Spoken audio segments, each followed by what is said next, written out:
नमस्कार सभी विद्यार्थियों को। आपके स्क्रीन पर जो सवाल है, इस सवाल को आप दो प्रकार से लगा सकते हैं, एक सूत्र से, एक बगैर सूत्र से। अगर आप इस प्रकार के सवाल को लगाना नहीं जानते हैं तो बने रहिएगा वीडियो में।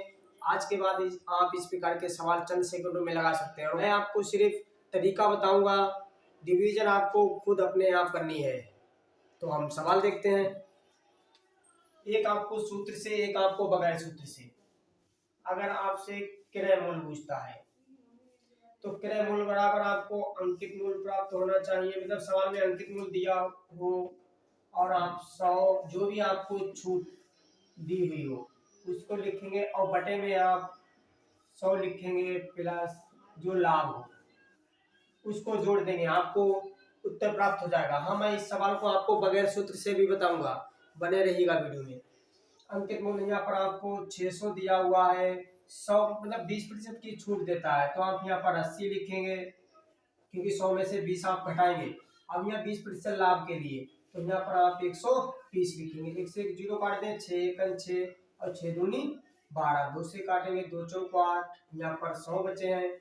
इन दोनों की गुणा करेंगे, जो इसका क्रय मूल्य है वो 400 रुपए है, क्योंकि आपसे सवाल में क्रय मूल्य पूछ रहा है। और इसी सवाल को आप बगैर सूत्र से भी लगा सकते हैं, बने रहिएगा वीडियो में।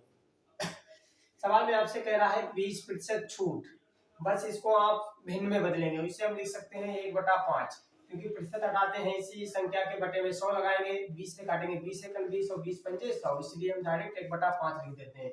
अगर छूट की बात करेगा तो हम जो छूट दी जाती है वो हमेशा आपको अंकित मूल्य पर दी जाती है। अगर अंकित मूल्य हम 5 रुपया है तो उस पर 1 रुपया छूट देकर उसे 4 में बेच दिया जाएगा। इसके बाद में आपसे कह रहा है सवाल में 20% लाभ लेने के लिए। अब 20% को फिर से हम अगर भिन्न में बदलेंगे तो 1/5 लिखेंगे। अब लाभ की बात कर रहा है तो लाभ हमेशा आपको क्रय मूल्य पर होता है। अब नीचे आपको जो प्राप्त होगा वो क्रय मूल्य प्राप्त होगा।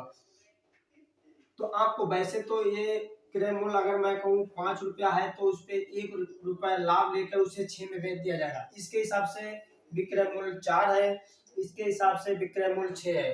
भाई बस तो एक है तो विक्रय मूल्य होने चाहिए, तो हम इन दोनों संख्याओं को बराबर करेंगे। बराबर करने के लिए एक ऐसी संख्या मानेंगे, 4 और 6 दोनों से वो संख्या कटनी चाहिए, तो वो संख्या 12 मान लेते हैं। यहाँ 12 बनाने के लिए हम यहाँ 3 से गुणा करेंगे, तो इसका जो दूसरा अनुपातिक मान है इसमें भी हम 3 से गुणा करेंगे।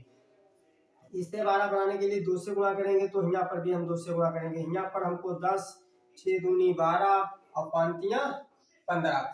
सवाल में आपसे क्रय मूल्य पूछ रहा है, मतलब आपको अंकित मूल्य दिया हुआ है। हमका अंकित मूल्य अगर 15 है तो 2 छूटों के बाद तो एक बार छूट देता है, एक बार लाभ प्राप्त करता है, वो उसे 15 रुपए उसे 12 रुपए में बेच देगा। मगर सवाल में कह रहा है जो अंकित मूल्य है वो आपको 600 दिया हुआ है, इसके हिसाब से आपको 600 है तो 600 यहाँ पर 15 है अनुपात के हिसाब से, यहाँ पर आपको 600 दिया हुआ है। ये 15 से कितना गुना है, गुना निकालेंगे, 15 से आप इसको भाग देंगे, 15 चौका 60, 40 गुना है।